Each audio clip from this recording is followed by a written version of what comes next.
I actually think we're gonna kick the shit out of these guys. I think we're actually gonna be surprised in the game that we play. I believe that. I'm pretty confident in that.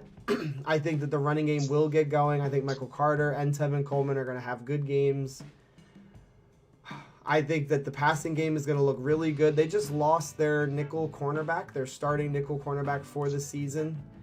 I'm not rooting for injuries or anything like that, but it's a factor in this game. I think Crowder is going to eat. And ultimately, I think we're going to get in Ryan's face. I think we're going to be able to stop the running game. Their running game does not scare me necessarily, although Cordarrelle Patterson, you did mention him. He is definitely an X factor. I have a lot of faith in our defense to be able to stop their run, to create third and long situations, just like the Tennessee game. Our pass rush will be there. I predict a win, man, and I'm going to go ahead and I'm going to say 31-17, Jets, Jets.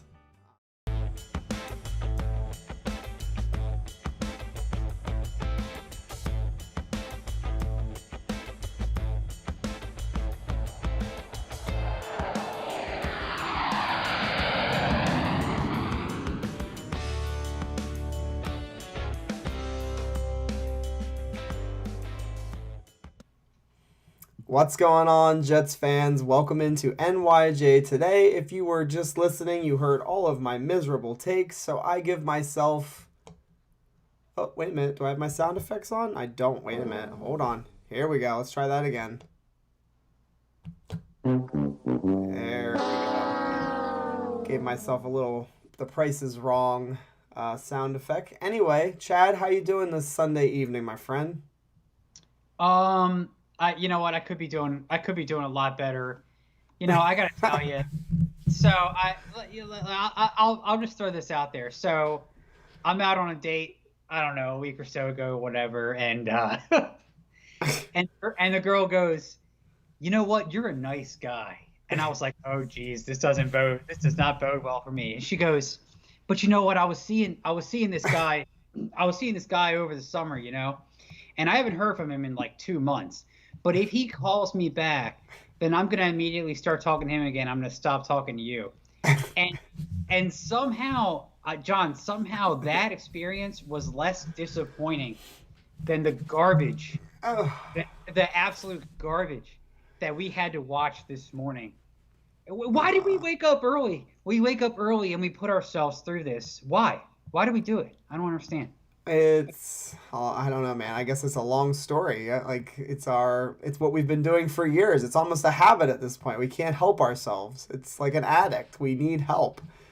Mike Galizia is in the chat. He says, "Well, that was disappointing." Yeah, it really was, man. As the intro was rolling there, you saw that I was way off on literally every prediction that I made. There was really nothing that I had expected to happen that happened in the game. So the Jets lost. If you've been under a rock, they lost 27-20 versus the Atlanta Falcons in London.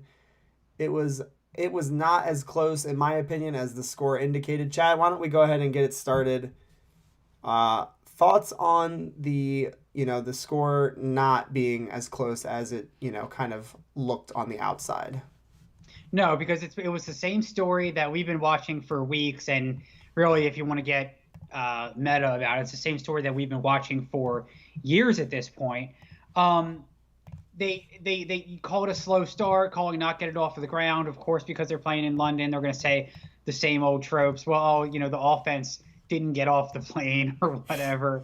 But it's true. They never do. They never start early. All they can ever hope is that they don't get too far behind in the first half, and then they can somehow come back. I don't know what it is. We talked about this a little bit last week. We talked about it like, is it because they script plays? Is it because Zach Wilson's a rookie or whatever? But no, it's always the same thing.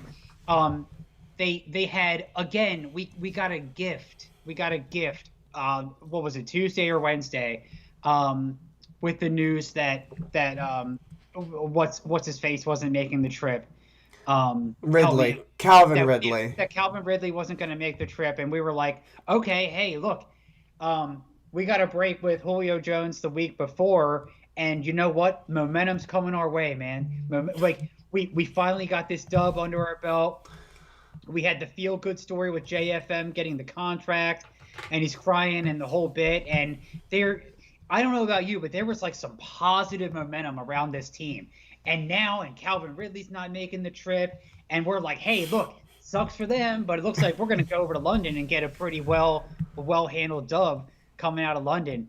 Nope, not this Jets team. No, Nope. nope, no, sir, not going to happen. They gave you a shred. They gave you a damn shred of hope last week, and that's all it took to get us excited again. How many times did you watch the video of the Zach Wilson rollout, and he put the point, and he flicked it 80 yards, whatever? 900 times. I watched it 900 freaking times. And what do they do? Nothing. They don't do nothing. They can't do shit. They can't run. They can't hit anybody. Nathan Shepard has his typical. Why is Nathan Shepard still on the team? Good question. Great question. And look, I don't want to be down on Corey Davis because I actually like Corey Davis a lot, but you know what? It's not super surprising that the Titans let him go because twice a game, every game, the ball hits him in his freaking hands and it just bounces right off. Yeah. It's frustrating, man. Come on. And Zach, like, I know, yeah, we got to give him, there's a long leash or whatever. But, dude, like, stop throwing it behind your receivers. Stop throwing the ball in the dirt on these rollouts. Like, I know it's easier said than done. Like, look, I'm an accountant. I'm not an NFL quarterback. But I think that if I was, I would at least try not to throw the ball in the dirt. Yeah, I'm with you, man. You got to turn your sound down, though. We got feedback coming. Yeah, let's try that. That sounds better, I think. So anyway, you sure you got your volume off? Yeah. Okay. So Mike Galizia in the chat, he says, remember, you all picked the Jets to win. Yeah, it's our fault. Mike, I take full credit. And Tommy R says he needs therapy because of this team. We are literally here for that very reason. This was rough, man. This was a rough go of it. Obviously, Chad, he's venting a little bit. And, you guys should feel free to throw your vents into the chat. What's pissing you off from this game? Obviously, there's a lot to go over. You talked a little bit about Corey Davis. Corey Davis, I was convinced, and I said it in the stream last week, or this week, I should say. I expected him to have a monster game, and I thought this was going to be one of his best games of the season. And just a no-show, man. No rhythm on the offense, no consistency. Just a lot of just a lot of frustrating plays to watch. And can I throw another one while we're at it? Mm-hmm. And then maybe we'll remember this next summer and thereafter. Can we please, just for the sake of our sanity, can we please stop hyping up dudes in training camp? Please, okay? You know I'm talking about, Elijah Moore. Listen, yeah. Elijah Moore might have been the greatest training camp player, and I know that there's a million other reasons why he's not showing up. But can we stop talking about rookies and free agents in the training camp like they're the second coming, and then have them not do anything as soon as the season starts? Please, okay? Because I was told from June, July, and August that as soon as the season starts, Elijah Moore is going to come on and, Jets haven't seen anybody like this. He's got all the speed. He's elusive. He's a playmaker. He's this. He's that. He's the other thing. You know what he is? He's non-existent. He's non-existent. Yeah. So that's another topic for tonight. I mean, we got a million topics we can go over tonight, and it's tough, man. It's tough to figure out what the problem is, but I sent out a tweet earlier, and I'm not saying I'm the know-it-all. I'm not. I'm a fan like everybody else here. The one thing I will point out and remind everybody is that one specific aspect of the offense is never the full reason why there's a ton of success, and it's never the reason why there's bad, like there's failure. Kind of like the Sam Darnold thing, kind of like the Adam Gase thing. Everybody was trying to figure out who was to blame. It was everybody. The offense was miserable, and it still is at this point. So the point that I'm trying to make is there's not one name that we can throw out there and be like, that's the guy. That's the one that's screwing us over. It's not just Elijah Moore. It's not just Corey Davis, Zach Wilson, Mike LaFleur. It's literally everybody. The collective.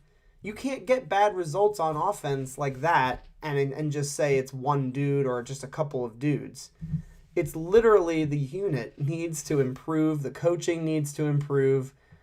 But yeah, man, we can go over all these players, though. We are the Jets, he says. Welcome, John. Thank you for the Sunday night therapy session. That's why I love this stream, because it's either a celebration or it's therapy. I don't know how to pronounce your name, but she says there are some very impressive rookies, but yeah, it was rough, man. Very rough. There are some impressive rookies. Michael Carter, he got a little bit beat today by Kyle Pitts, but I'm not surprised by that. Kyle Pitts is an absolute beast, so not shocking. Are you sure? Are you sure that Jonathan Franklin Myers shouldn't have been covering Pitts the whole game? Because I thought that was a solid game plan. Let's just put our defensive end cover Kyle Pitts the whole game. Well, we're going to talk about coaching right now because Tommy R. put it in the chat. He says, except for special teams, coaching completely shit the bed this week.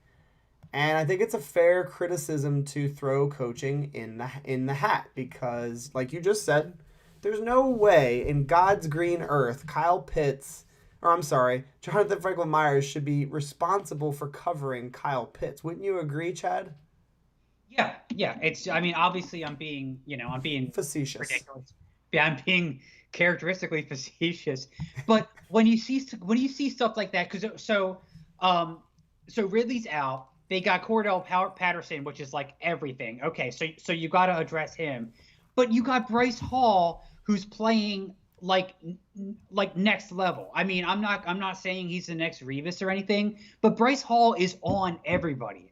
So look, why don't you at least take Bryce Hall, and if you can't put him one-on-one with Pitts, get him in the vicinity of Pitts. But in what scenario is it remotely acceptable to take Jonathan Franklin Myers and put him one-on-one with Pitts? I guess the goal line, because that's when they did it.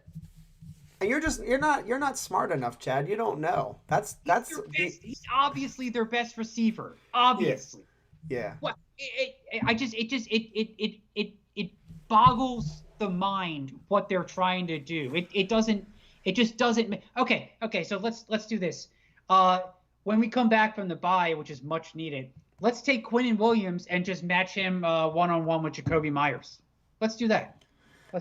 Because that makes about as much sense as putting Jonathan Franklin Myers on Pitts in the end. Yeah. What are they not going to throw to him? He's all they had. Yeah. Well, I'm going to throw another thing out there as far as the coaching is concerned, and it does have to do with the defense. Why were we getting killed so frequently on 3rd and long today? And a lot of it was like very, very simple concepts. They were, especially on that 3rd and 13, it was the last drive of the game for the Falcons. Why were we playing so far off? I get that we were trying to play the sticks or whatever, like trying to play the first down marker, but it was legitimately snap, take a couple of steps, pitch and catch, easy first down. It was super easy. And 3rd and 13 should not look that easy. And a lot of that, I think, is on the coaching. I'm not going to say that I know more than Jeff Ulbrich, but in that situation, it did not seem like we were lined up the way we needed to be to play that situation. Do you remember that play? Do you remember that situation? Yeah, and I mean, in general, the pass rush, I mean, look, give credit, I guess, to Atlanta's O-line. They dominated that battle today. And I don't know if our pass rush was having kind of a come down game or what. And could these things are not, I don't know how to say it. It's not consistent, I guess, but they didn't have nearly the kind of game that you would have expected coming out of last week. I didn't see remotely any pressure. And if you're going to get pressure on somebody, it would have been Matt Ryan. But they didn't generate pressure hardly at all, did they? Did they even generate a sack? I don't know. If they did, I didn't see it. We hit him a couple of times, but one of the first hits in the game, you remember very well, I'm sure, that unbelievably bad and bogus personal foul, roughing the passer call on Quincy Williams was atrocious. That was a terrible terrible personal foul call. Oh, I think we lost Chad. He's frozen. Look at him. He's deep in thought. We got him calling back though, I believe. Let's see here. Maybe not. Here, I'll call him right back. So yeah, man, that Quincy Williams personal foul totally it changed the beginning of the game, I'll say. It didn't have an impact long term in the game because we just got destroyed. But that was a big gut punch, I think, personally. Having him. Oh, there's my boy. What's up, Chad? Yeah, sorry. I mean, the only thing less reliable than my internet is the Jets offense. It's all good. So I was just talking. Why don't you talk a little bit about that Quincy Williams personal foul? I was just kind of going on about how it didn't change the game. Like, we all felt like it was like frustrating in the moment, but it had no impact on the actual result of the game. What do you have to say about that play? No, I mean, it looked like he barely fell into his shin or whatever. I feel like this year so far we get one fairly atrocious call once a game. But no, I mean, look, if the game was closer, if we weren't getting blown out by the end of the first half, I probably would have been more upset about it. But I mean, the thing that I can be rightfully upset about is what is Nathan Shepard doing? Why is Nathan Shepard getting these just drive killing, or in his case, drive extending penalties like once a game? Like, and if you're gonna do that, make up for it with production. You know what I mean? Yeah, I'm with you 100%. And this is not. I mean, I'm not saying he was excellent prior to the season, but he was not this kind of player where he was just infraction after infraction. He has like 5 to 6 penalties in the last 2 games as a defensive tackle. Right. I mean, that's abysmal. Abysmal. Like, yeah. I mean, like, I've seen a lot of badly penalized Jets teams over my past, I'm embarrassed to say how long. Yeah. So this is not the worst penalized team that I've ever seen, but to see a guy just consistently, who was the guard that we Willie Colon. It's like Willie Colon had a Penalty. holding call. He had a holding call once a game, every game. And it's just like that. It's like we can count on Nathan Shepard getting some kind of call once a game. He'll probably get called during the bye week for something. Yeah. They'll drive to his house and throw a flag on his lawn. In all seriousness, no kidding aside, I mean, he should be on the roster bubble. They could promote Jonathan Marshall and put him in his spot. What's the harm? We're 1-4 right now. Nathan Shepard is not saving us. I see no reason why they couldn't consider moving on from him. That is way too many penalties. An offensive lineman, if they had 6 penalties in 2 games, like, that would be outrageous. And they are in a position where they are more likely to have an infraction. So, can't say enough bad things about Nathan Shepard in the recklessness that he has played with the last 2 weeks. It's bad. Unless Jonathan Marshall is doing something in practice that we don't know about, or if he's really that bad. I mean, I don't want to open up the Mims discussion, but to compare it to that, like, unless he's like that bad and we're not seeing it, then see what you have in Jonathan Marshall. Please, Yeah. get Shepard off the field, put Marshall in. Just see what he can do. Who cares? We're 1-4. It's that kind of season anyway. Give him a damn chance. I think that there may be some changes on the horizon during this bye week. I think they're going to start switching things up a little bit, and I need to. And I think Saleh, he had a quote in his presser post-game. He had said, I'm going to work my butt off to figure out why we're starting so slow. And my God, does he need to, because it is consistent. Every single week, we start out like we don't know what the hell's going on, man. And again, it's good that they are able to, and I give credit to the coaching staff that they are able to get these guys to play better in the second half. It seems that way in pretty much every game. They play a little bit better in the second half. But why should it be like this 5 weeks in a row? There's no excuse. And so things have to change. 1-4, the record is what it is, but the week to week failures in the first half just has to stop. I don't care how young our team is. I don't care that we have a rookie quarterback. It all needs to improve, and I expect that when we come out of this bye week, we better start playing better in the first half. What do you want to say? It's the oldest trope in football commentary, but I think the key to starting. I'm not going to talk about scripting the plays because I've never understood that. We mentioned that last week. I think it's stupid. But they have to establish the run, and the way you do that with a dominant offensive line. Look, I mean, some of us here, I'm not going to say I know everything, okay? But I was banging my hand on the table saying, why don't you, we got Vera Tucker, Creed Humphrey was there, but we wanted to take Elijah Moore, right? And I mean, you want to establish the run, you want to help your rookie quarterback.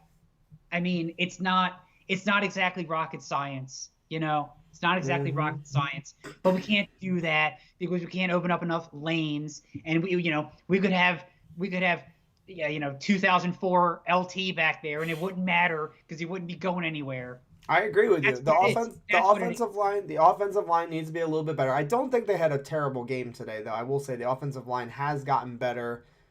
They've been much better pass protection. The running game is kind of still not very good. We didn't even average 4 yards per carry against, I think, the worst scoring defense and not a good run defense at all this season. So, right, things have to get better. We do need to get to the chat. I've been neglecting you guys a lot tonight. There's a lot to go over, so feel free again to throw questions and takes in the comments, and I will go to you guys. If you are watching right now, please hit the like button again, and if you're new, subscribe to the channel. We really appreciate you guys tuning in. Jason Rhodes, it's good to see you, man. We haven't seen you in the chats lately. He says Wilson's short game is what's screwing him up. Kind of like a golfer who can drive it really long, but then is screwing up on the putts, Right now, that's his problem, is he is not connecting on some of the more layup passes, if you will. And and and most people, I think, follow Jets X Factor. Robbie Sabo, who's excellent, put out a little video highlighting the poor mechanics from Zach Wilson. And I think we're going to talk a lot about that in a little bit. His footwork is not where it should be, where it needs to be. It's definitely going to be one of those things that he's going to have to focus on in the offseason. He's not going to be able to 100% fix that during the season. A lot of it has to do with him not, driving off of his back foot. And that's why we're seeing so many passes hit the dirt. We saw that in the Tennessee game that could have won the game in overtime. He's short. He's throwing short balls and hitting in the dirt. And if he puts a little bit more base together in his legs, using his legs to drive the football forward, he will have much better success in the short game. We saw him dirt a ball that should have been an easy little bubble screen to Jamison Crowder. But again, the tape shows that he is not driving with his legs to get the ball into his hands. And it's really, really frustrating to watch.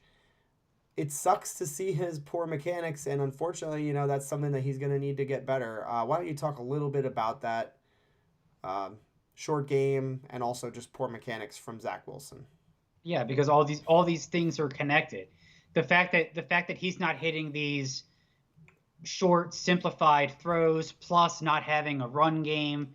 I mean, how many times are we going to see? Oh, it's 2 and 9. It's 2 and 10. Oh, it's 3rd and 10. Oh, 3 and out. There they go. Oh, 3 and out. Oh, now they're punting. Like it's such an odd situation to be in because normally it's you would expect them to hit those kind of throws, and then all right, maybe they throw a 50-50 ball up there every once in a while, 20-30 yards, but it's like it's this weird feeling where I'm okay when he drops back to just chuck it. Like I'm cool when he drops back to chuck it 40-50 yards, but when he throws like an 8-yard out route, it's like it's either going to hit the sideline, it's going to hit the dirt, it's going to hit the guy in the front row.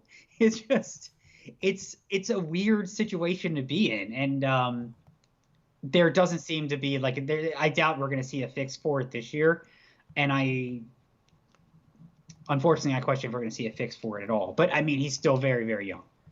The mechanics can be improved. It's so when Josh Allen was coming out, I was a big time non-believer, and a lot of it was mechanics and decision making, and he improved that with good coaching. He got that stuff squared away, and I think Zach Wilson certainly needs some of that. So not completely time to panic with that, because it's going to be one of those things where he has to do it in the off season. It's not going to be able to fix during the season. So this is something we need to talk about. And Kev Chatta threw it in the chat. He says, this staff does not deserve the benefit of the doubt on schemes. On Instagram, Becton is writing, and he did it also on Twitter, unleash Mims. So if you didn't catch that, Chad, Becton, mid-game, is talking about how the coaching staff needs to unleash him. And Kev Chatta is saying that screams instability with the coaches. I have an interesting take on that. Why don't you tell me what you think about Becton basically not undercutting the coaching staff, but basically saying, like, hey, the guy that you're not playing needs to play. What are your thoughts on that? It's become this.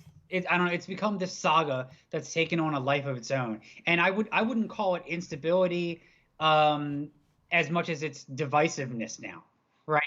And it's like I kind of wish he wouldn't have said that, but ever since the advent of social media players, and Becton's very, very vocal on social media, so you would kind of expect things like this. I don't think we're ever going to fully understand the Mims thing. No, I don't buy the learning the playbook thing. I don't know what it is. We don't know why they're not playing him. But the truth be told is, Mims isn't really worse than anything that we have, but we probably blow him up to be better than he actually is. Do I want to see him on the field? Yeah, absolutely.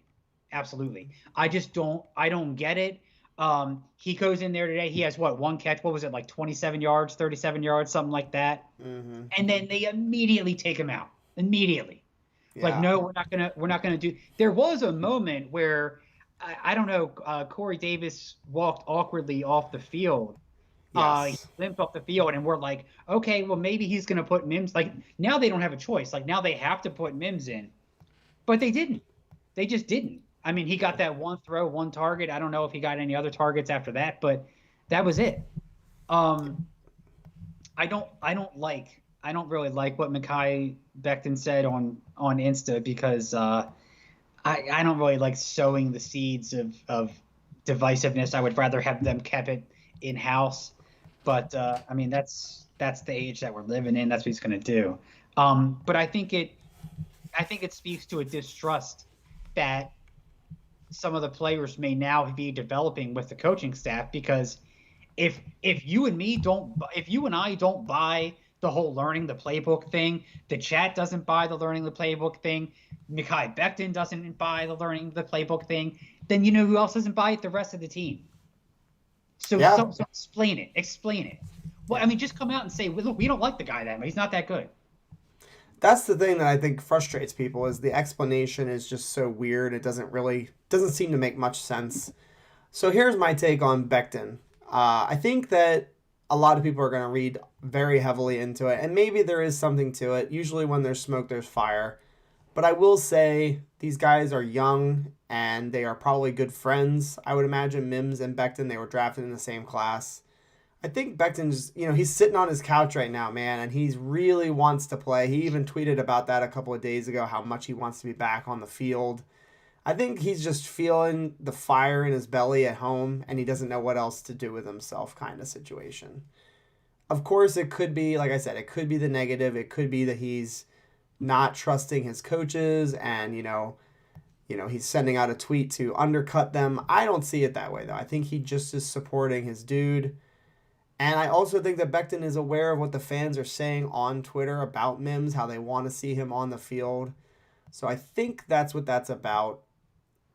I am certainly being optimistic, though. It could be something worse, obviously. I hope that's not the case. We'll see, man. NY Jets Florida. Can Quincy Williams play offense also? He probably could. He could play a little fullback and pop some people in the running game. I could totally see him doing that. Matthias Simon, he says, coaching when you stay low every game. It's coaching. I'm not sure what you're trying to say. Oh, he's saying they went away from the run early. Yeah, so the running game was okay. There were definitely some decent runs, but like Chad alluded to, there were many times where we were getting like 1-2 yard carries. And again, averaging less than 4 yards a carry is not really productive running. You need to be in that 4 to 5 yard per carry average to really go at it heavy and to run the ball a lot. We also fell behind, which is another factor. I'm not saying we should have gotten a run away from the running game. It certainly got us in the end zone, the running games. So Right, and for better or worse, Zach right now is not a game manager. He's not a game manager. He's not a dink and dunker. He's not a 5 yard out route. He's not a bubble screen thrower. He's not a 3 yard slant, right? He's a roll out and chuck it. That's what he wants to do, which is great. But it doesn't bode well when you don't have a run game. It doesn't bode well when you're 5 minutes into the second quarter and you've had the ball for 2 minutes and 58 seconds, and the Falcons have had the ball for 18 minutes or whatever. Yeah. You know what I mean? It's like that it's just the perfect storm for not having possession. This is an interesting take from Vern, and this did cross my mind, so I'm glad he threw it in there. Technically, before the season started, we were all talking about how we just wanted to see some competitive football. Technically, we played fairly competitive. I mean, I know it was ugly at certain times. I think that if we were losing games where our offense looked good, I think people would be much more, satisfied with the loss, or be willing to stomach it. The fact that we're losing, and it's like kind of the offense is just totally like muddied up, I think that's the problem. I do hear what you're saying, Vern, and I don't disagree. I think you're right. But I think that's the issue, is that the offense just looks a little bit out of sorts, a lot of it out of sorts. And so they're just frustrated. Even though the score is kind of close, it's frustrating, man, to see an offense totally suck. And for the offense to have been struggling for as long as it has. The offense has been bad for a long time for this franchise. So people are just fed up, man. Jets fans want to see better production out of the offense. And it takes, and I would add to, like, it takes at least until you get significantly through into the season, until, from a fan's perspective, at least from our perspective, like, that comes to fruition. Like, it was probably week 6, 7, or 8 by last year where you stop getting mad and you're just like, okay, this team is a joke. I mean, I'm gonna watch it every week, but I'm not gonna do this emotionally to myself, because they're not going anywhere. And then ironically, you're praying for losses at that point. But what I'm saying is, it's still a little bit too early. If this continues beyond another couple weeks, then it'll be like, okay, now I'm not going to get excited for anything, but I'm not going to let myself get this pissed off anymore. Yeah, you have to guard. No, it makes sense completely. There's a lot of chat about Creed Humphrey. We were all talking about Creed, and there's a lot of people that create content, and a lot of Jets fans wanted Creed Humphrey. And who was the right tackle that was also available in the third? We were talking about Tevin Cole. I'm sorry, Tevin Jenkins. Yeah, he was right there. And look, I don't know how he's doing. He's been injured. But he was right there. He was right there. Yeah. No, I hear you. The offensive line still needs some work. But really, it's a lot of the quarterback. He needs to develop. There's certainly some things he needs to get better with. I think that's the thing. Like, there's blame to go around, and I don't think exclusively, like, if we had drafted those guys, it would have fixed all of our problems. It could have helped, but Jason Rhodes is saying it was a wasted pick of drafting Elijah Moore, and he's saying that that's what he said basically as soon as he was drafted. I don't agree that it wasn't a need. I think that's what a lot of people were saying, and leading up to the draft, I said that wide receiver was a sneaky position of need, actually, because It wasn't this year that I was focused on. Crowder on a 1 year deal, Keelan Cole on a 1 year deal, and then those two guys are going to potentially be gone. You've got Davis, Mims, and then what else do you really have? We've got Barrios. I don't know, man. I think that wide receiver was a need, and that was the discussion that we were having leading up to the draft. Is that wide receiver wasn't one that most people were talking about, but down the road, this is a position of need, in my opinion. Yeah, but the idea was you were gonna build the wall. You were gonna protect your rookie, not get him an undersized undersized gadget wide receiver. Like that was it. Like you had the opportunity. You were gonna build the wall in front of him, and then like next offseason would have been the time to get the wide receiver. Yeah, I don't know. I know. I mean, listen, man. There's a take both ways. Obviously, the Jets know something that the people up here just don't. Hopefully, you guys get that right. If you don't know the reference, that is the Dan Marino draft pick, the Jets fans being interviewed by ESPN. That's an all-time line. Obviously, the Jets know something. Jets know something we don't. Yeah, they know a lot that we don't. Yeah. Yeah. Mike Gee, thanks for coming. He says, he says, sup fellas, just got in, frustrating game, no more moral losses, we put in a good fight, etc. Yeah, man, we need to see some development. We need to see some improvement. I could take the losses, but we need to see them, as weeks go on, improve. And that's kind of why this is such a hard loss to take, because we all thought, okay, maybe it won't be as good as the Titans game, but they're gonna be respectable on offense, and it didn't really look like that.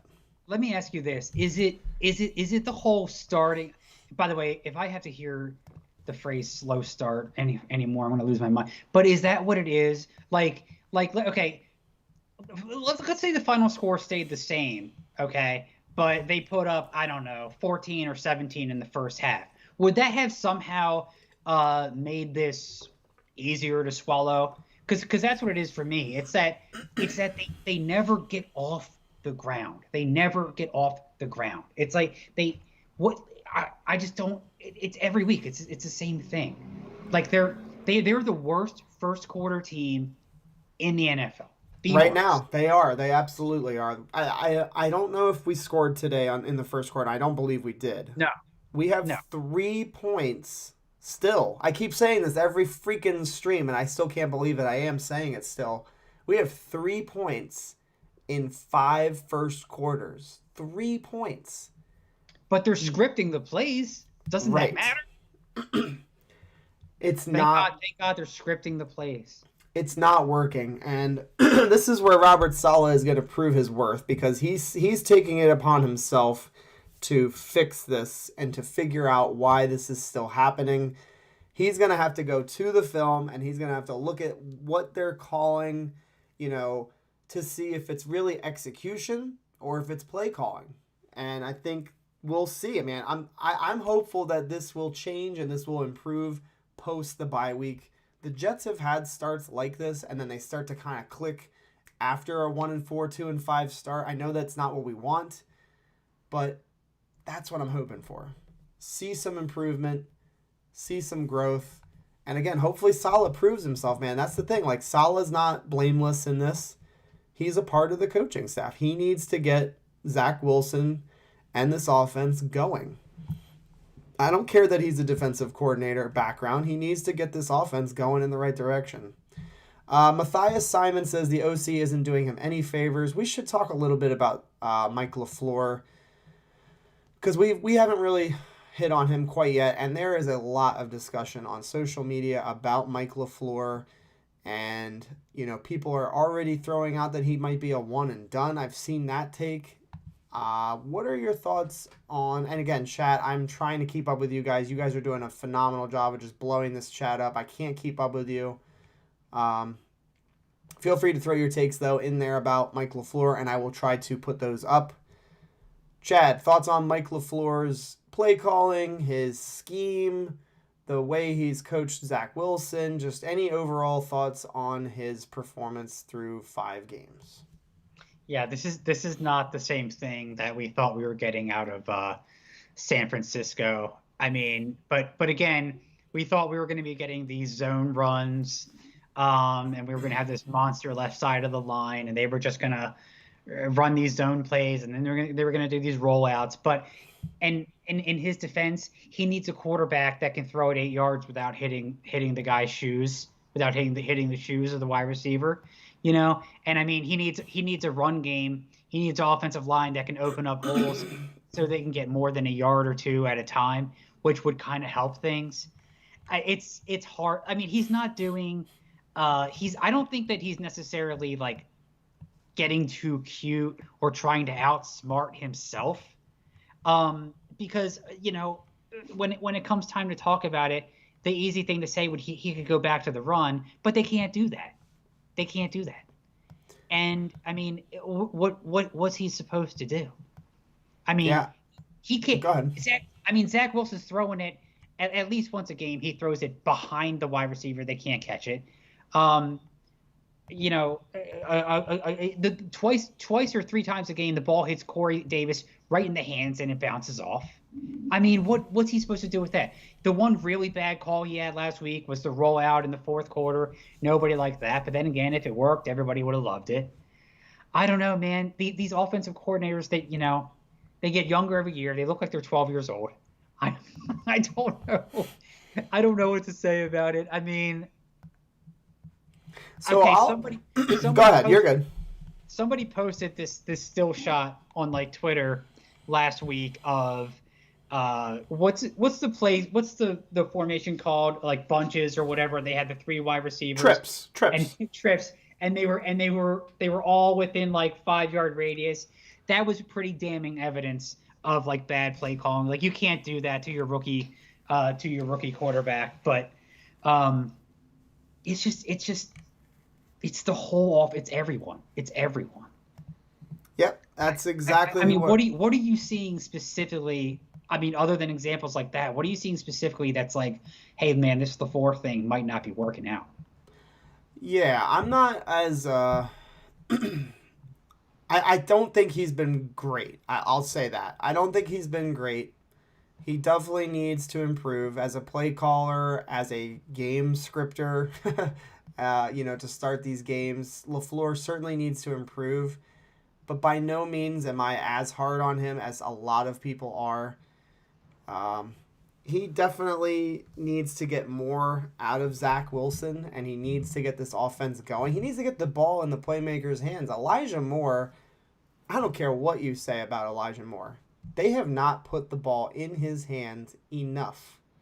Where the hell? Why hasn't he been lined up as a running back every once in a while? Like we see the Atlanta Falcons using Cordarrelle Patterson. Elijah Moore can do that. And well, that's right. No, and to your point, like when I have seen Elijah Moore, it's on these like deep outs, but which is fine. But the guy that I was sold all summer was this shifty playmaker. So if you've got a shifty playmaker who can weave in and out, where's the slants? Where's the bubble screens to this guy? Where's the end arounds? Why not line him up at running back and just do some crazy stuff? Yeah. Why are you? I mean, why are you taking your shifty end around guy and you're making him run these out routes 30, 40, 50 yards down the field? I mean, that's great every now and then, but put the ball in his hands. Put the ball in his hands. And I think that's the critique that I will focus on, is that the lack of putting the ball in the playmaker's hands. Specifically Elijah Moore. I don't care what you say. I think that Elijah Moore is still super talented. And everybody's a little bit down on the way he started, but I do think that's a lot on the coaching staff and not giving him some opportunities to get the ball in his hands. And Grant Root, I think, he's putting it pretty well. People are going to eat their words on these Moore takes. When people study the year, Moore is going to be a clear signal of how bad Zach sees the field. I don't know about the Zach part, but I do agree that, Moore is still super talented and just hasn't had his opportunities, man. He didn't get targeted very much at all in this football game. So, I don't know. And I should say, too, I want more, no pun intended, more than anything for him to be successful. I just think part of it was us buying into this hype all summer long about how the Jets haven't had a wide receiver like this in forever, and he's going to be this game changer, and he's every day he's having these explosive plays. It's like you can't read about that like every day on these training camp things and training camp reports, and then have the season come and just have him not involved at all. Yeah, Aren't you going and to buy an Elijah Moore jersey? Where is it? I don't buy current player jerseys. I bought a Joe Namath jersey, You and said you could get a black Elijah Moore jersey. I Did you said not? I said I would like one, but Uh, I do not purchase without proof. I need you to prove yourself on the football field. Fans like, hey will man, Christmas is coming. Fans are very quick to buy these new jerseys, Jamal Adams, Sam Darnold. I mean, the list goes on and on forever and ever. And I would rather see these guys on the field for a certain length of time, proving themselves as a guy that I want to rep, man. I want a guy that I can be proud to wear their jersey and feel no concern over. And that's generally why I don't buy current player jerseys, just because it's too much of a like I can't imagine buying a Darnold jersey or having bought a Darnold jersey and then the feeling of Jesus, I've got this thing sitting in my closet, literally like a ghost looking at me. I couldn't. I don't like the idea of spending my money, Yeah, my hard earned money on a jersey, and the guy just getting shipped out of town. yeah, I have two of them, and I have a Jamal Adams jersey, and I have a Sam Darnold bobblehead, and they're all sitting in the bottom of a closet, never to be seen or heard from again. Yeah. So anyway, that's the reason why I don't have an Elijah Moore jersey. I still believe in Elijah Moore. Tommy R. He says the offense was supposed to be all about Yak. I haven't seen much Yak since the preseason. Offense Uh, make yeah, and like this is why I won't throw Mike LaFleur under a bus just yet because there are just too many factors that are going against him. And I do agree with Grant. I know he's getting kind of frustrated in the chat.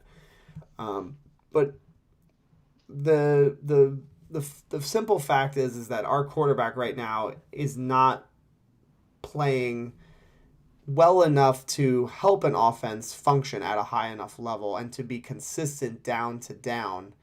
And that's not coming from somebody that's doubting Zach Wilson. That's coming from somebody that just realizes what's going on. Zach Wilson's not playing to snuff, and not consistent enough from down to down. We're not able to move the chains because of that. And again, do I feel like it's going to be like this forever? Absolutely not. I think that Zach Wilson will learn and grow.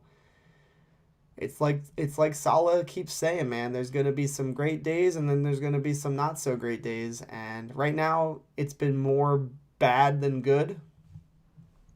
And we have to wait, man, cuz it I will wait on judging LaFleur until for sure until at least mid-season, and then definitely by the end of the season we'll all have very firm takes, on our coaches, on our players, what we need to do moving forward. But I am not ready to bail ship on Zach. I'm not ready to bail ship on LaFleur. I'm definitely not bailing ship on Robert Saleh and Joe Douglas. I still firmly believe those are the two guys that I want leading my franchise for the years to come. So I don't know, man. We're all frustrated. It sucks to be a Jets fan right now because it's hard, man. Hard to root for this team. I have a little picture here I wanted to throw up on the screen real quick if you don't mind. Here is what it's like to be a Jets fan. And if you can't see this on your chat, if you can't see it on your screen, it's basically an infinity sign. The Jets, I get my hopes up, and then it goes down to I get disappointed, and then it goes over to I start to believe again, and then it goes back to I get my hopes up, and it just keeps going around in a circle over and over and over again. That is the life of a Jets fan, man. We get a little bit excited, and then we just get the rug pulled right out under us like Charlie Brown.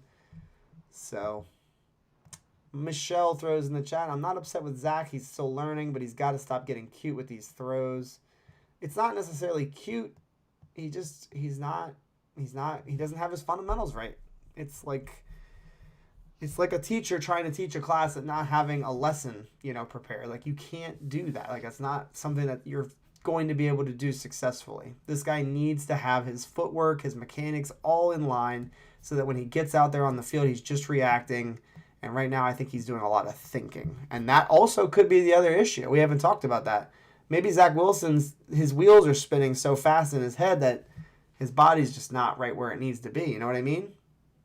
It's possible, and I don't know. I know that the answer is that we should all be taking a step back and realizing this is, but it's so much easier said than done. Like, it's just every week it's like you expect them to struggle, but not struggle to this degree. You know what I mean? Like do they have to be that bad in the first half, especially? Yeah. What's going on, Stephen Engel?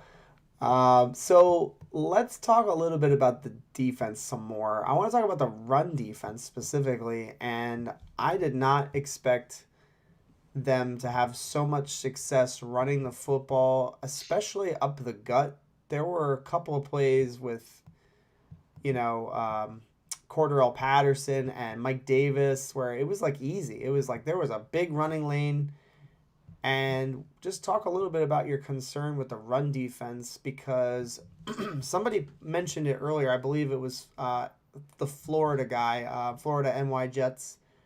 The offense is struggling as well because the defense is not getting off the field. Specifically in this game, they were having to wait a long time to get back out on the field. So what are your thoughts on the defense overall having some difficulty?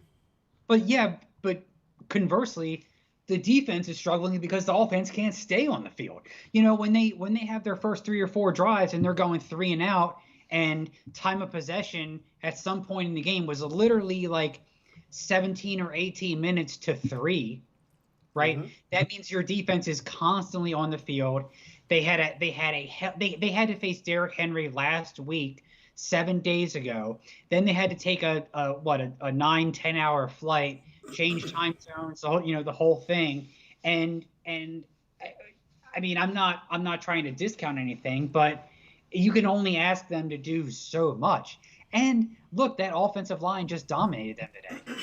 I didn't realize how good Atlanta's O-line was. It's not, though. That's the thing. I don't think it's a great O-line. It definitely looked like a good O-line, though. You're right. They were great today. They outplayed our front seven today. And they, what can you say? What are you going to say when it's 3 and out after 3 and out? The offense can't give the defense a break.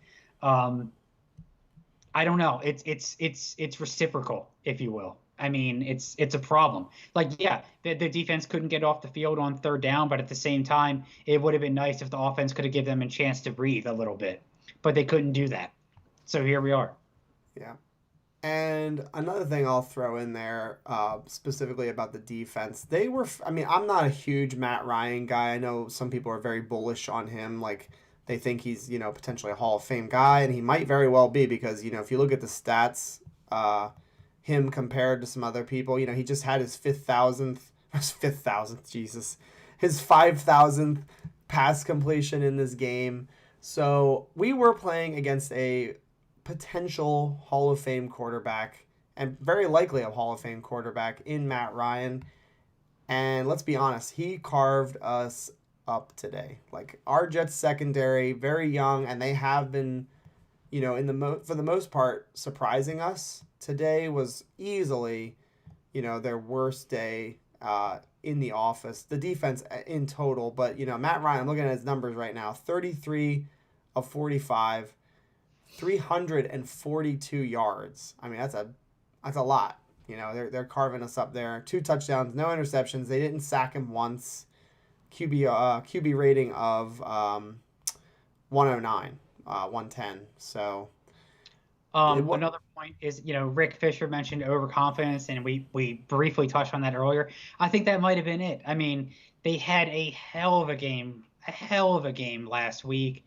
They were going off last week, and I don't. It's hard to say what the psychology is, but yeah, they might have been a little bit overconfident. They might have been They might have thought that they were just going to go in there and roll. And I'm sure that they heard the news about Calvin Ridley and thought, they just lost their best wide receiver.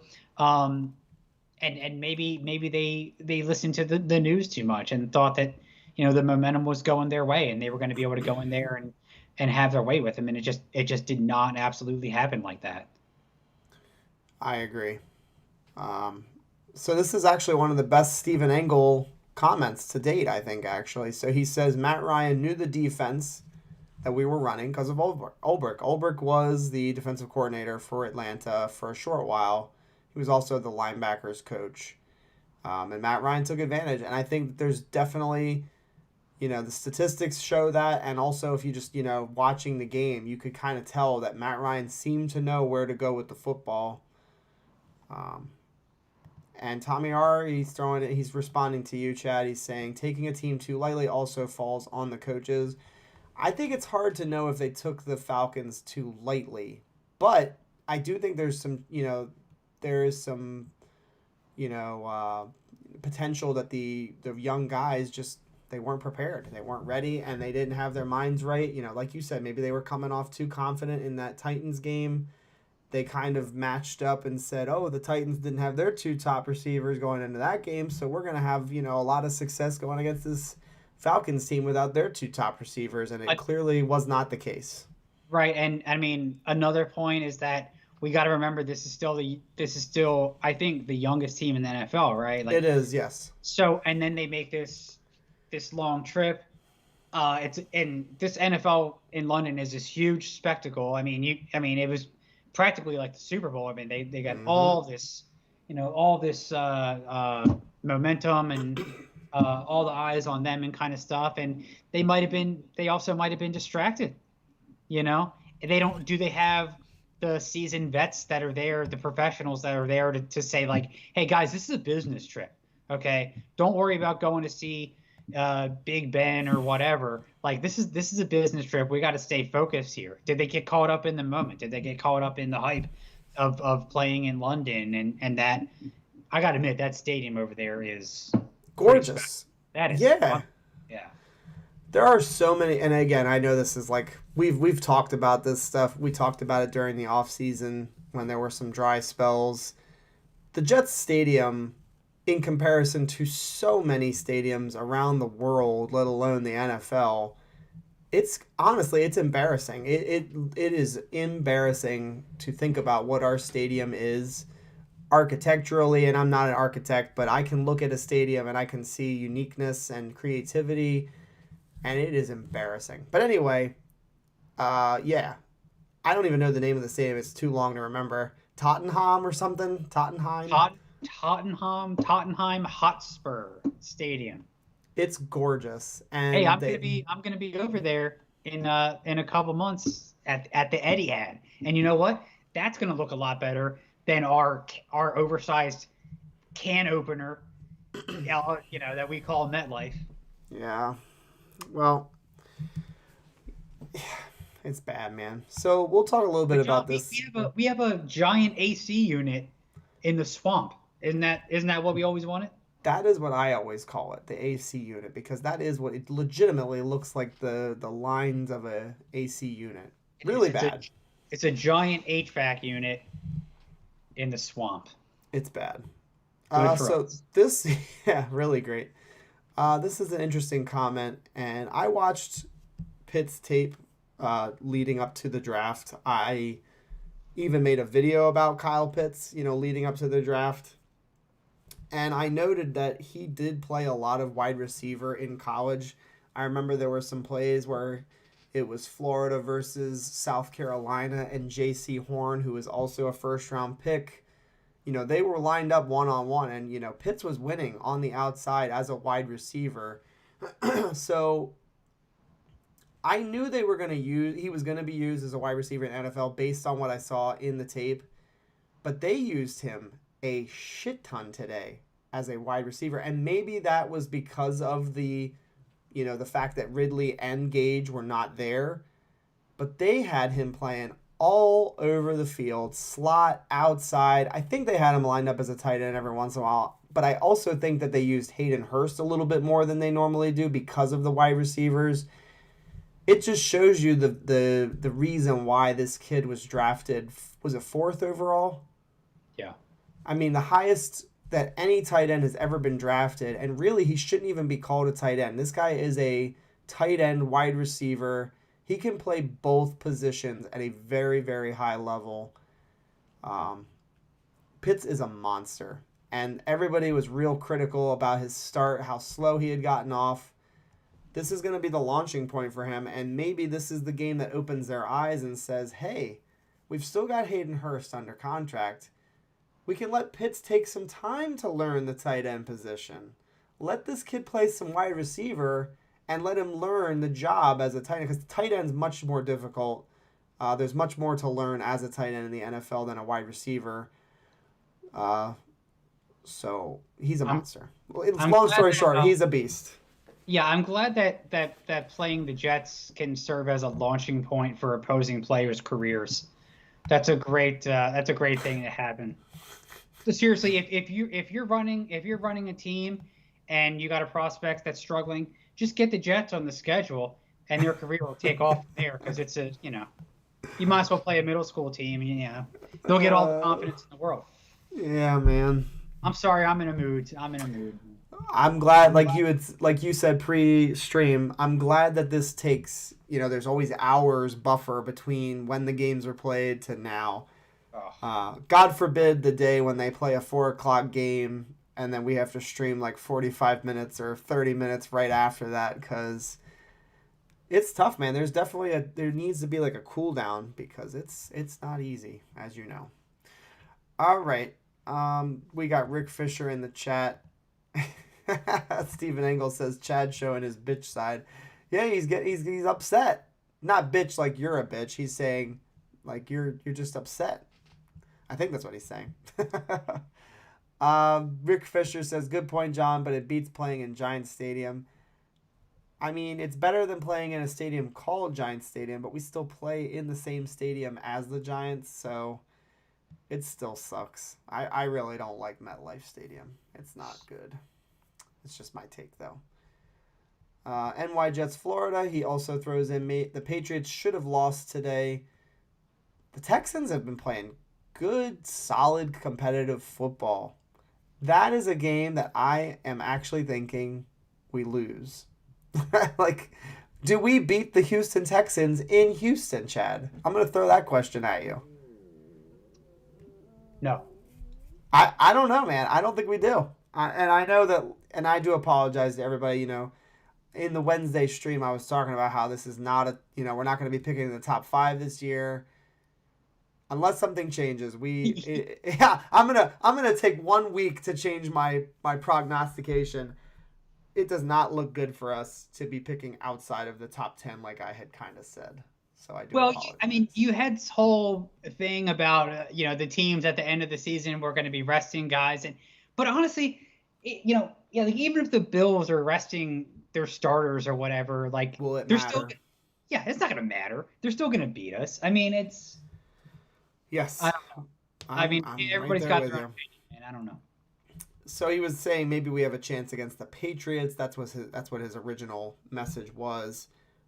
I don't know if we do. We're going on the road to New England. They already shellacked us really, really solidly at our house. I don't know, man. It's again, we need to reboot. This bye week could not have come at a better time. They have to figure out, and they need to diagnose what is going wrong, especially on the offensive side. They cannot let Zach Wilson keep turning the football over and struggling to complete these passes. They have got to do something to help this, to fix this, because if it's going on, like you said, Chad, if it continues on the rest of the season, that is going to be a problem. That is not going to be good. I don't think the Patriots do have a bye week. The Atlanta Falcons and the Jets have a bye week this week, but I could be wrong. Maybe the Patriots do. I'm not sure. I don't like our chances going into New England. I'll just be very blunt about it. And what are your thoughts? We can talk a little bit about it. I mean, it's 2 weeks away from now, but what are your thoughts going into week 7? Week 7, Jets at New England. Yeah, I mean, I could say that obviously the game plan is going to be a little bit different than the first time. But it's hard to think that the results are going to be any different. Um, I don't know. Is it possible that we could get Becton back early, maybe at that point? I don't know what the status is on Marcus May. I think that would make a big difference. Um, but nonetheless, I don't know. Maybe they'll keep it close, but right now I just don't. I don't give them much of a chance going at New England.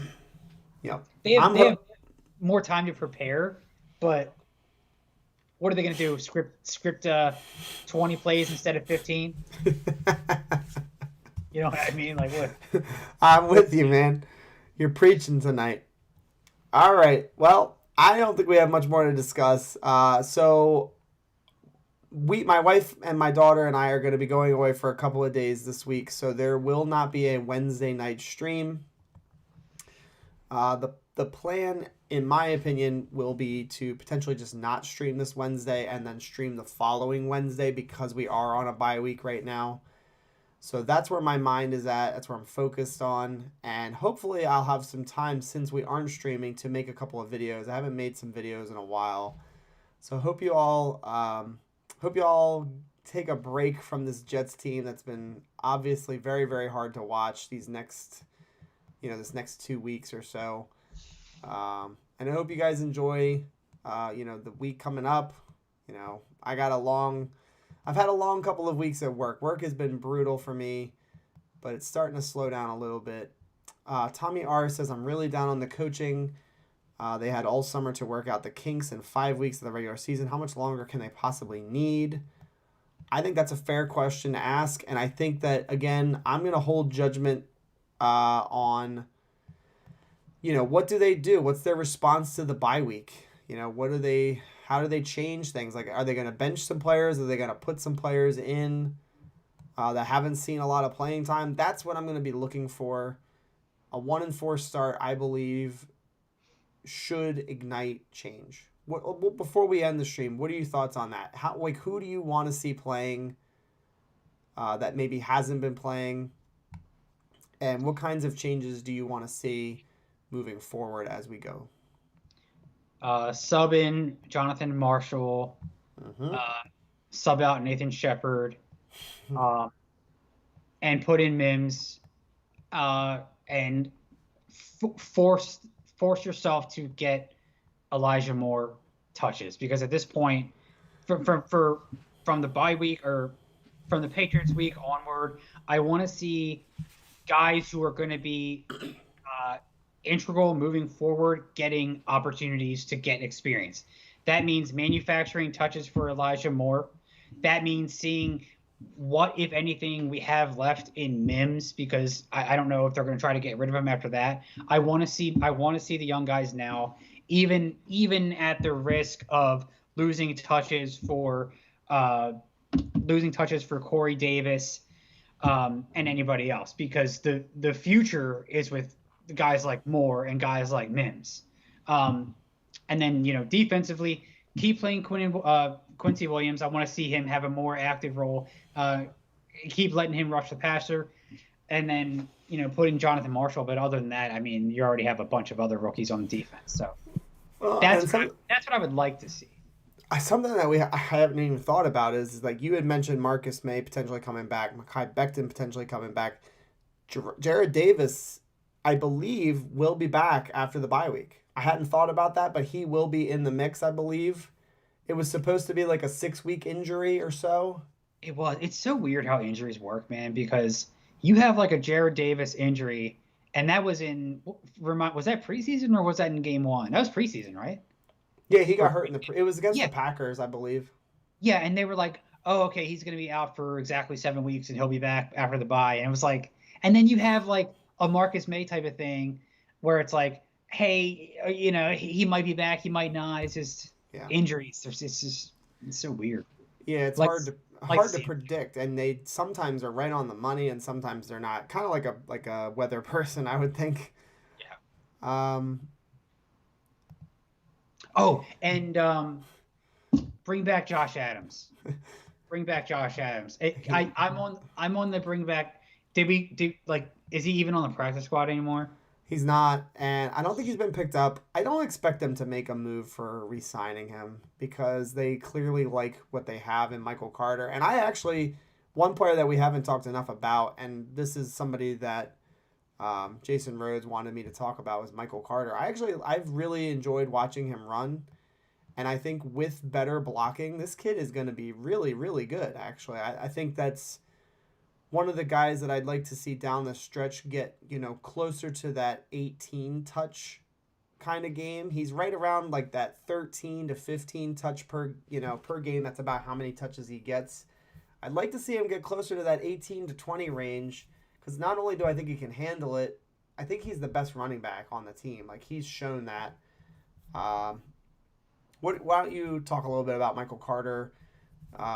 His season so far, and that's a guy I think down the stretch they need to involve him more in the short passing game. Give Zach some more opportunities to throw him the ball.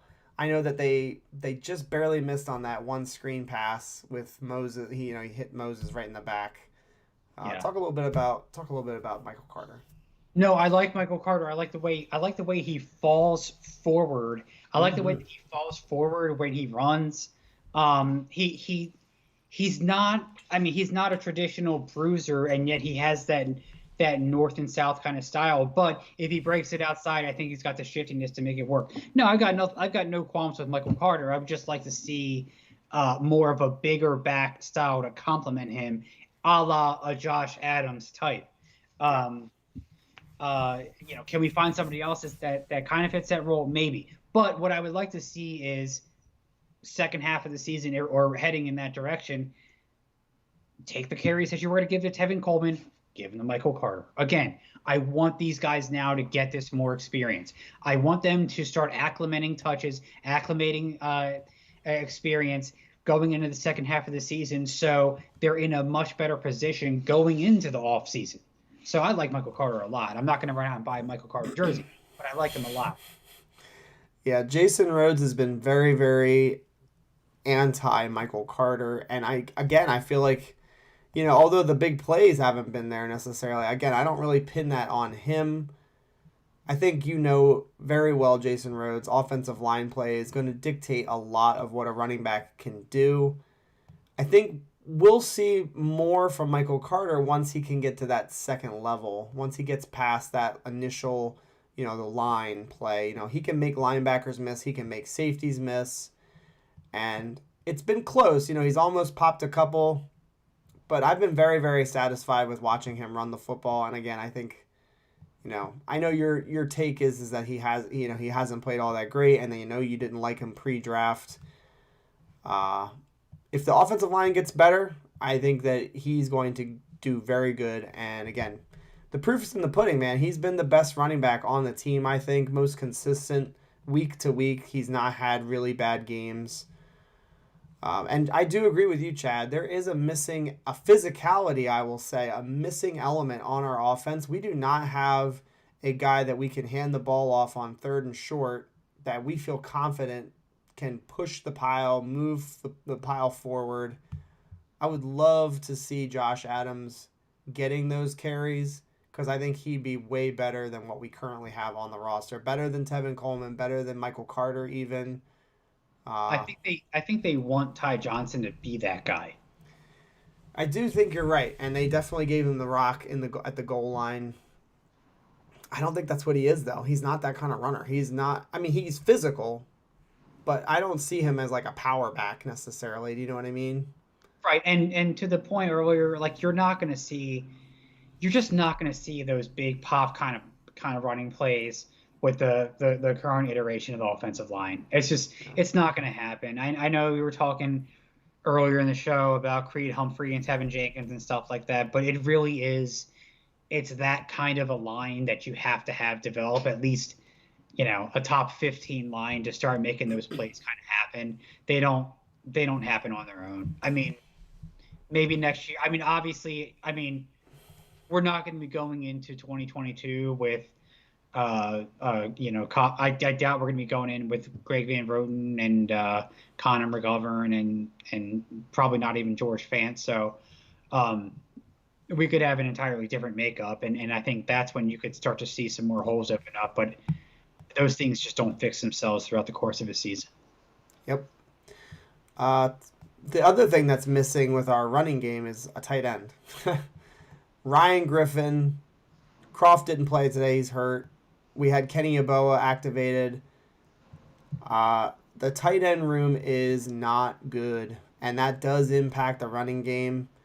So I I think again, like kind of like what we said earlier in the stream, man. There are so many factors into leading an offense performing this poorly. There's not just one thing, and I think a lot of fans want to be able to just point to that one thing to like make themselves feel better, but there really is just too many things on this team that are still either in development or need improving. And I think the tight end spot again, it's bad. It's not Yeah, good. It's not good at all. there's that line in that movie Glenn Ross where Alec Baldwin's like, I'd wish you luck, but you wouldn't know what to do with it anyway. It's like we could have drafted Kyle Pitts, but we wouldn't have thrown it to him anyway. Like we wouldn't have involved him in the offense anyway. So it really doesn't matter. Yeah, I don't know. I mean, I think we all had high hopes for Kenny Yeboah going into the season, and that might have been a little bit overblown. I'd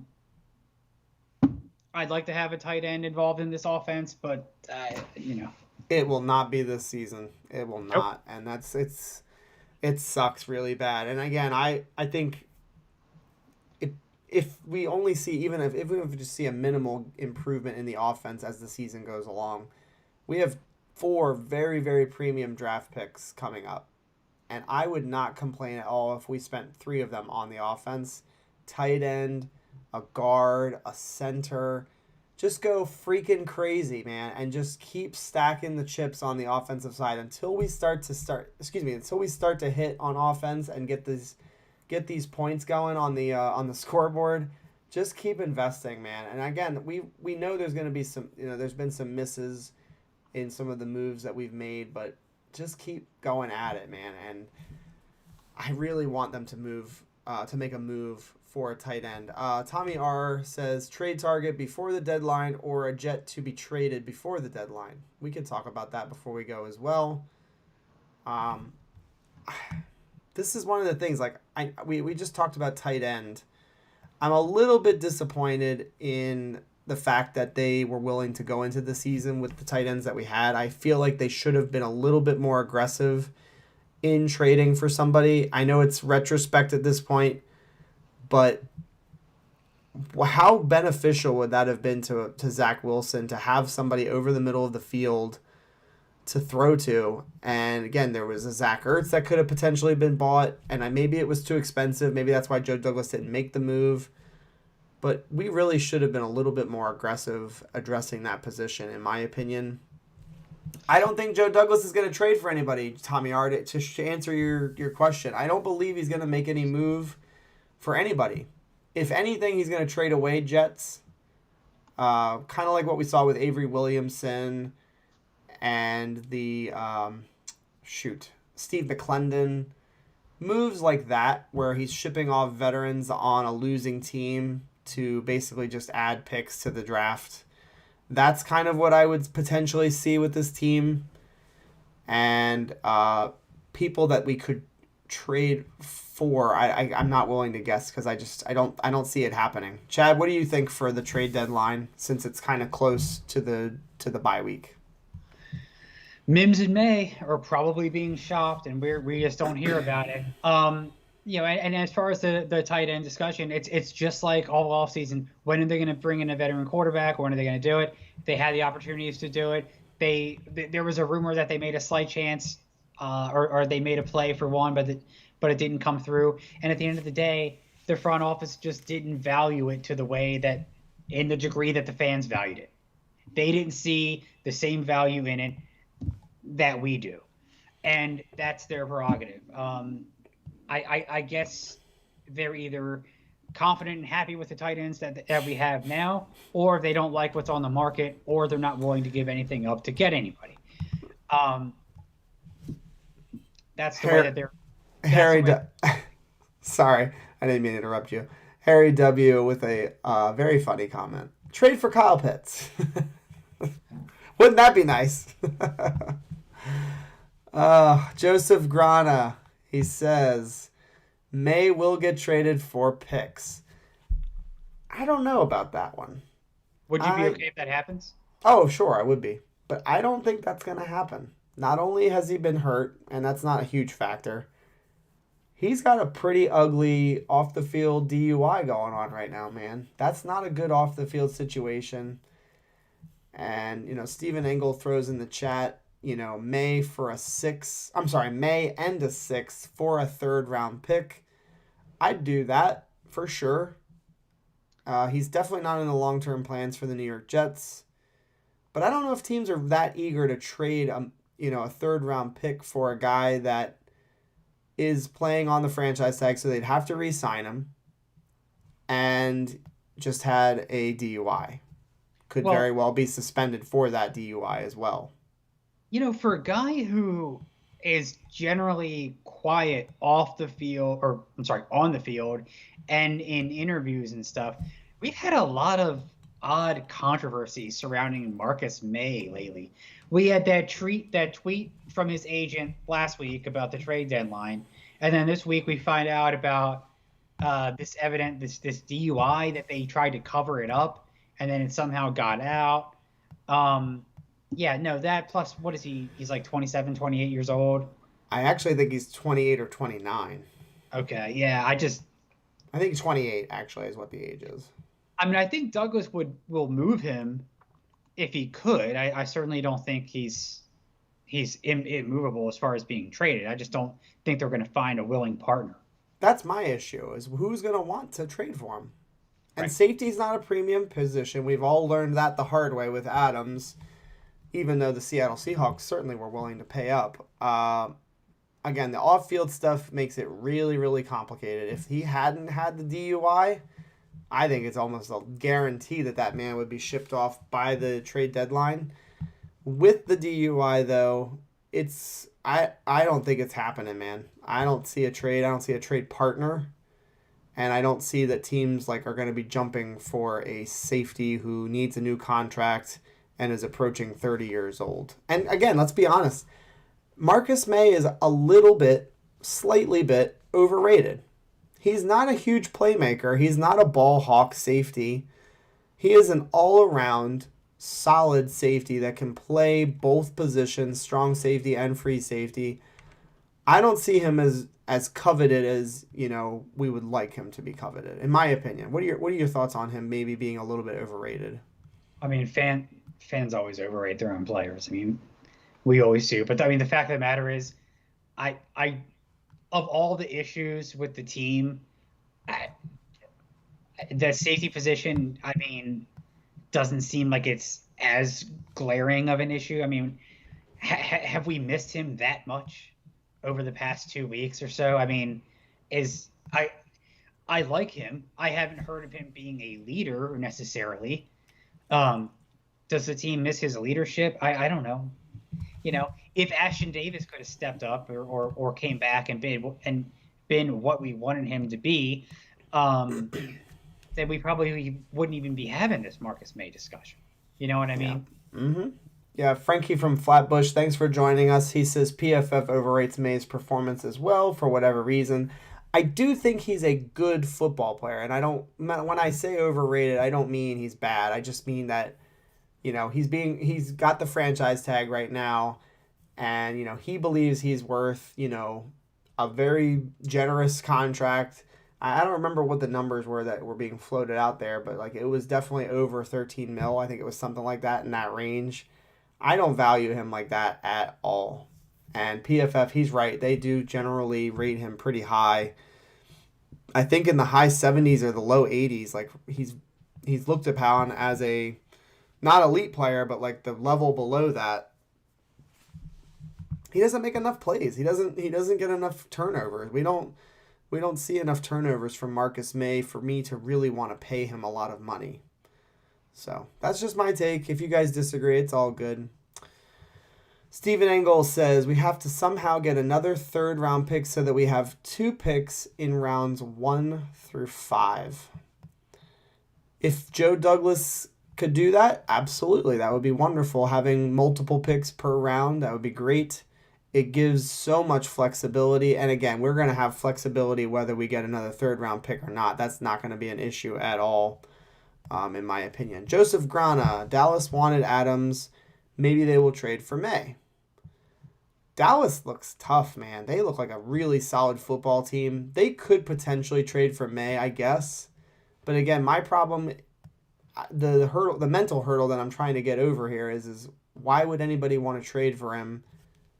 Almost 30, needs a new contract, DUI. Like those 3 things right there, I don't understand why anybody would want to make that move. Maybe for a contending team like Dallas, though, so I won't completely crap all over your idea, because maybe Dallas says to themselves like, "Hey, man, we're looking really good to win the division right now. We could use a safety. Our secondary is really looking good. They've got that kid from Alabama. Holy freaking crap! Trayvon Diggs has 6 interceptions through 5 games. Incredible, incredible." But anyway, maybe they sit there and they say to themselves, let's go ahead and make a move for Marcus May because we're on the cusp of not only making the playoffs, but potentially being a dark horse in the NFC because they look really good right now. Let's see. Jets Gang says we need May. What do we need him for? We're not going anywhere this year. We're 1-4. And we were 1-3, or I guess 1-2? No. We were 0-3 with Marcus May on the team. I apologize. He's not helping us to win. It's kind of like the same thing with Jamal Adams. We weren't winning with Jamal Adams. So I can't sit here and say we need Marcus May because it's not really changing the trajectory of our team. By the way, how much better is that Adams trade? Like that Adams trade just keeps getting better and better. I mean, yeah. You want to talk about something positive, man. I mean, like, yeah. My God. We are looking really good in the draft. Again, the offseason was so much fun to cover this past offseason. And I don't want to look too far forward here, but the 2022 offseason is going to be a lot of fun. There's going to be a lot to discuss. The draft is fully locked and loaded. The offseason should be very, very interesting.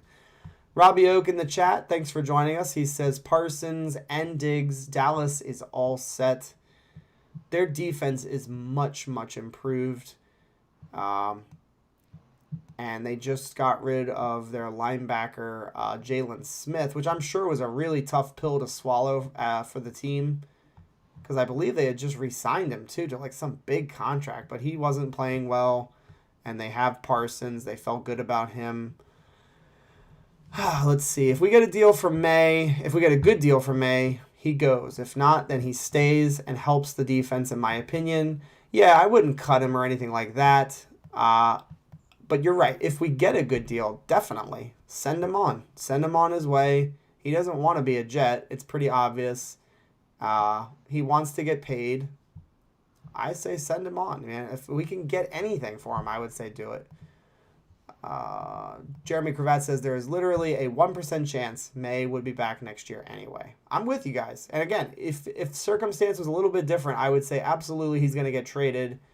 It's the legal stuff that makes it a little bit tricky. I'm not sure how many teams are going to be knocking on our door for him with that in the back of their minds.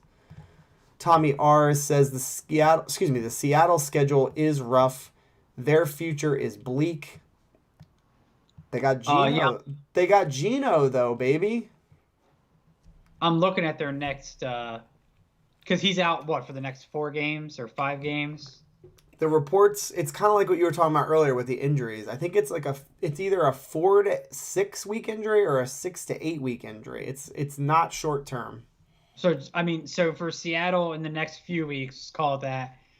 They have at Pittsburgh, then they play the Saints, then Jags at home, then at Green Bay, then Cardinals, then at Washington football team. So the Saints, the Jags, and the football team are all 3 winnable games, even with Geno Smith, in my opinion.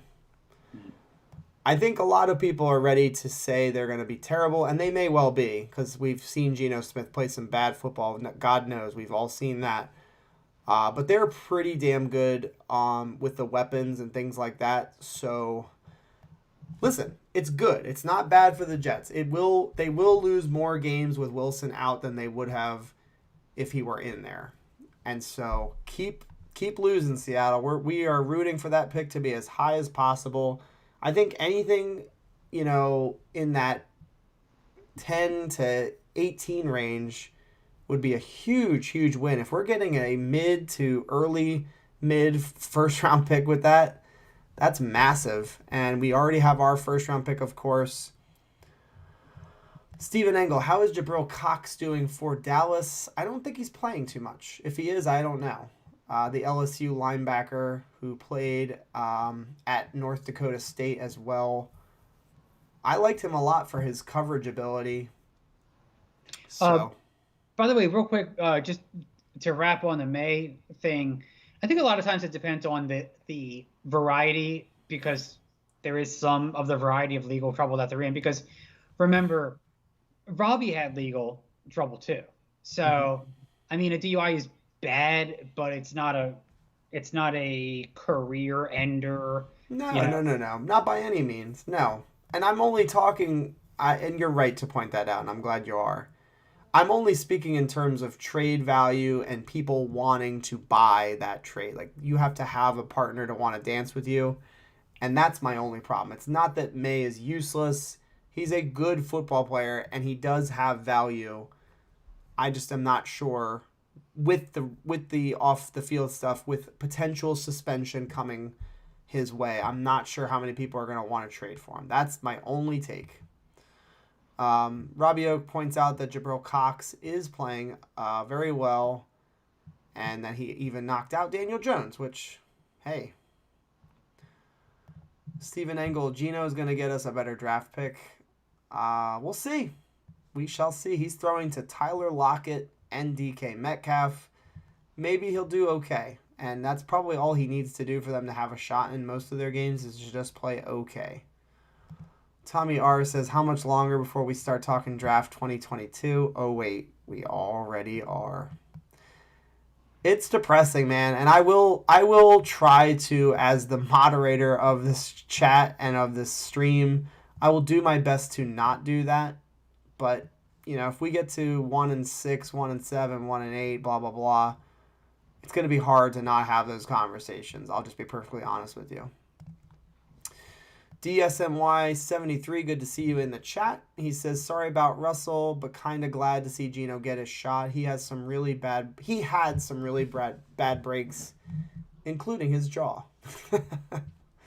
Very true. IK Impale, was that his name? Yes. IK Impale, yep.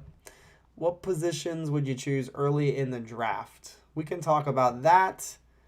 We got Chris DiNardo, I believe new to the channel. Welcome to the stream, sir.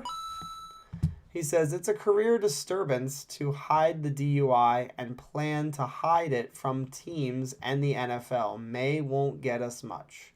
So Chris kind of agrees with me. And I do agree that's another element to the DUI. It's not just that he had a DUI, it's that he hit it. He didn't. And that's rare. I don't even know the last time I've heard of such a thing in the National Football League. Somebody getting arrested and just not telling the team. That's a tough conversation to have, but it's one that you kind of have to have, I would think. It's probably happened, but they were successful with it. We didn't hear about it. Yeah. Chris, thanks for joining us. Thanks for the comment as well. Hope you consider subscribing to the channel if you have not already. All right, Rick Fisher, we're going to get to his question, and then I think we will call it a wrap. Rick Fisher says, what positions would you both choose early in the draft? We've got 2 firsts, 2 seconds. Chad, I will let you make that call. You can name names, or you can just call out positions. I'm not ready to give out names specifically, but I do have positions in mind. Go for it. Center and guard. That's what I want. There you go. It's not sexy, but I don't care. That's what I want. And I will start to familiarize myself as the weeks goes on. I have not been able to watch college football. I'm just too busy. I'll just be perfectly honest with you. Work, husband, father, it just eats up too much of my time. But there's a name that I've heard, Tyler Linderbaum. He plays center, and I would love to get a center. I would love to replace Connor McGovern. He's not even our worst offensive lineman, but I would like to replace him. I would like to get that center position locked up. And so I'm agreeing with you on that one. Guard is a huge problem. I'm definitely investing again in the offensive line. My concern it's spending so many early round picks on the offensive line. Eventually, we're going to need to sign some free agents to supplement because we already have so many young players on the offensive line. So I'm thinking in my mind, I'm thinking let's get a center in the draft, potentially sign a guard in free agency. I would love to draft a tight end early in the draft. I wouldn't even be opposed to taking one in the first round. If there's one that's a playmaker who can block all around, physical athlete, I'm all about taking a tight end early.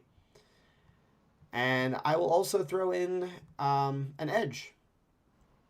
We do have Jonathan Franklin Myers. Carl Lawson potentially is going to come back next year, but that's no guarantee. And I would like to get another defensive lineman to get some pass rush because today we saw we didn't have any impact pass rushing today. And I think that was the difference in the game. If we had been able to hit Matt Ryan a little bit more, we would have definitely gotten off the field better for sure. So, all right, folks, that is probably going to be it for tonight. Thank you guys so much for joining us. Hope you all enjoy the stream, the show. Chad, you got any last words you want to throw out before we go wrap this up? Well, hopefully we don't lose the bye week, but I mean, if anybody can, it'll be the Jets. All right. We'll see you guys in about 2 weeks for the Sunday post-game show. Hope you all have a great night. Hope you have a good work week. Go Jets. We'll see you guys next time. Word from my daughter. Peace, guys.